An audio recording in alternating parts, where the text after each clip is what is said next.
സമസ്ത വിളിച്ചാലെങ്ങനെ നമ്മൾ പോവാതിരിക്കും? സമസ്ത വിളിച്ചാലെങ്ങനെ നമ്മൾ പോവാതിരിക്കും? സമസ്ത വിളിച്ചാലെങ്ങനെ നമ്മൾ പോവാതിരിക്കും? സമസ്ത വിളിച്ചാലെങ്ങനെ നമ്മൾ പോവാതിരിക്കും?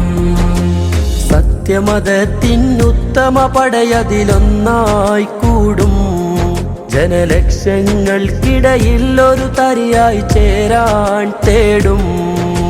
മർഹബ മർഹബ മർഹബ മർഹബ അഹ്ലൻ സമസ്ത. മർഹബ മർഹബ മർഹബ മർഹബ അഹ്ലൻ സമസ്ത. മർഹബ മർഹബ മർഹബ മർഹബ അഹ്ലൻ സമസ്ത. മർഹബ മർഹബ മർഹബ മർഹബ അഹ്ലൻ സമസ്ത. ഇത് നൂറാണ്, വഴിമീമാണ്, നൂറാണ്ടാണ്, ബദലേതാണ്